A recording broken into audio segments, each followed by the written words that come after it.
আসসালামু আলাইকুম everyone, welcome back to my another blog from simple lifestyle. কেমন আছেন সবাই? আমি বৃহস্পতিবার মর্নিং থেকে ব্লগটা শুরু করছি। এটা কিন্তু ভোর 7টায়, দেখেন কতটা ভালো রোদ উঠেছিল গতকালকে। এখনের দিনের আবহাওয়ার কথা আসলে বলা যায় না, এখন ভালো এখন মন্দ। ভোর 7টা বাজে, তখন দেখেন কতটা রোদ চারপাশে ঝিলমিল করতেছিল। আমি একটুখানি কাজের জন্য বাইরে গিয়েছিলাম। কাজটা খুব বেশি সময়ের ছিল না, 1 ঘন্টার মতো।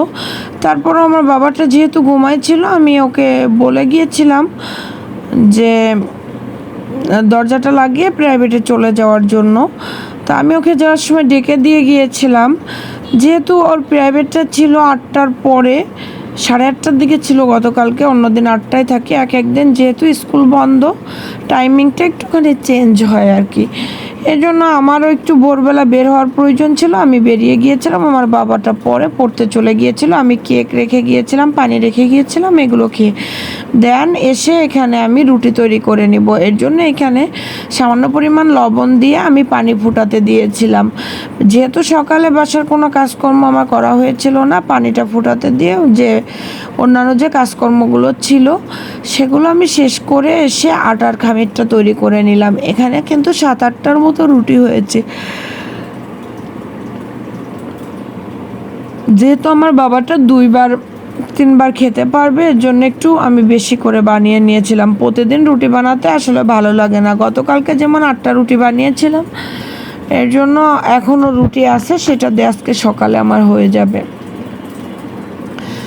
তারপরে এই যে আমি এখানে রুটিগুলো ছেঁকে আমি নামিয়ে নিয়েছি, দেখেন। আর এভাবে রুটিগুলো আমি গতকালকে আর হাফ ছেঁকা করি নাই, ফুল ছেঁকাই করেছিলাম। যেহেতু পরবর্তী দিন থাকলে আমি ডিমটা ভাজি করে এটাকে একটু ইসের মতো করে দিই, এর জন্য আমি আর কি এভাবে করেছিলাম। তারপর আমি একটা ডিম পোস্ট করে নিলাম। আর গতকালকে যে মজার সবজিটা, এটা তো শুধু সবজি, আমার বাবাটা আমাকে দুপুরেই তুলে রাখতে বলছিল, তাই আমি রাখছিলাম।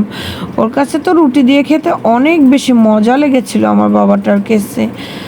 দেন এখানে আমি ওকে নাস্তাটা দিয়ে দিয়ে গতকালকে আমি আর ওকে খাইয়ে দিয়েছিলাম না, যেহেতু আমার ভিডিও এডিটিংয়ের কাজ ছিল, আমি করতে পারছিলাম না সকালে চলে যাওয়ার কারণে। তারপর আমি সেই কাজগুলো করতেছিলাম।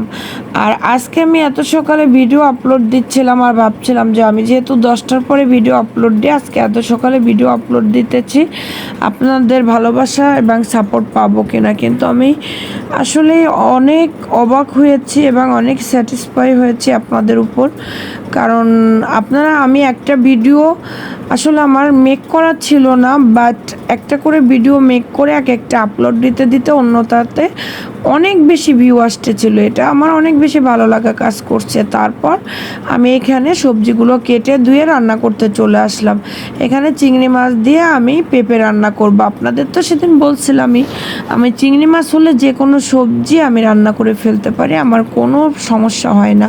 শুধু অল্প একটু চিংড়ি মাছ হলে আমার হয়ে যায়।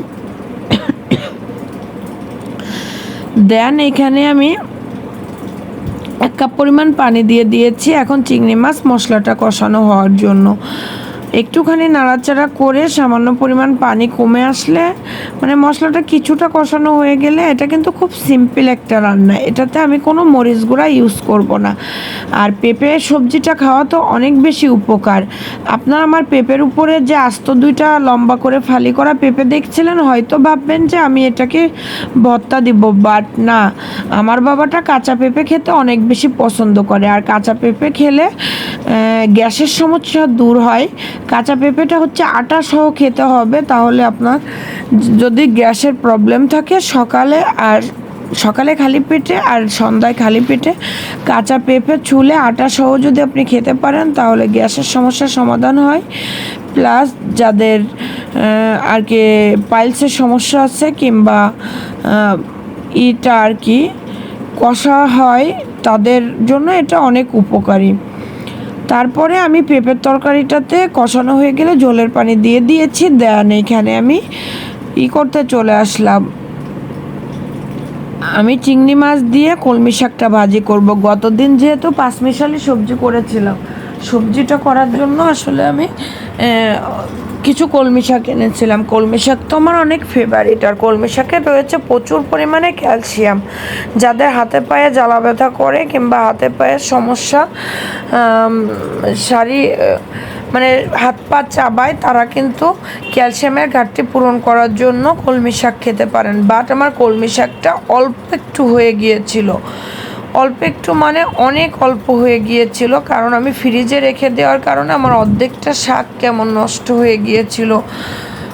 এই জন্য অল্প একটু শাক হয়ে গিয়েছিল, তারপরেও নাকি অনেক বেশি মজা লেগেছিল। আমার বাবাটা বলেছিল, আমি যেহেতু গতকালকে রোজা ছিলাম, আজকেও রোজা আসছে, এখন রোজা রেখে আমাকে খুব কঠিন একটা কাজ করতে হবে। কিভাবে করব এই অবস্থায় আসলে আমি বুঝতে পারছি না। ছেলেমেয়ের আবদারের কাছে আসলে বাবা মা অনেক সময় অসহায় হয়ে যায়, তাদের কিছুই করার থাকে না। আমার খুব বেশি কষ্ট লাগতেছে মনে, তারপরেও আমাকে করতে হবে, যেহেতু এটা আমার বাবার আবদার ছিল। তারপরে দেখেন পেঁপের তরকারিটা কমপ্লিট হয়ে গিয়েছে। এই তরকারিটাতে কিন্তু খুব বেশি ঝোল রাখা যাবে না, একটু মাখা মাখা করে রাখতে হবে। নামানোর আগে কিছুটা জিরা গুঁড়া দিয়ে দিয়েছিলাম, বাট সেটা স্কিপ হয়ে গিয়েছে।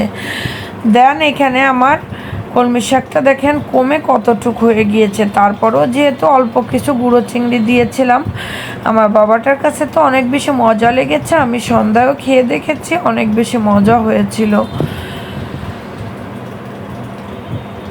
তারপর আমি কলমি শাক আর চিংড়ি মাছটা ভেজে আমি তুলে নিয়েছিলাম। তুলে নেওয়ার পরে তারপরে আমি অন্যান্য কাজ করতেছিলাম। যেহেতু গতকালকে আমি খাবো না, তাই আমার বাবাকে আমি দুপুরে খাবারটা দিয়ে দিয়েছিলাম। বললাম যে তুমি একটুখানি নিজে হাতে, আর এই কলমি শাকটা যতটা বেশি ভাজি ভাজি হবে তত কিন্তু খেতে মজা হবে।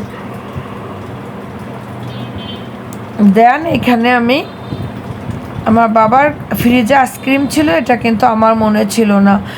ও দুপুরে খাওয়ার পরে মনে করছে যে আইসক্রিম তো তুমি আমাকে খেতে দিলে না। পরবর্তীতে ওকে একটু আইসক্রিম কেটে দিলাম।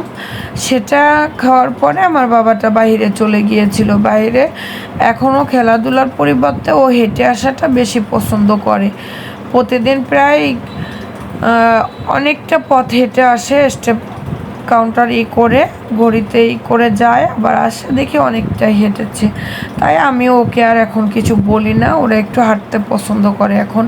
আর ও তো সাথে একা থাকে না, ওর ফ্রেন্ডরাও থাকে। বাট যেদিন বৃষ্টি হয় সেদিন তো আর বাইরে, তবে যাওয়ার আগেও আইসক্রিমটা খেয়ে গিয়েছিল আর কি।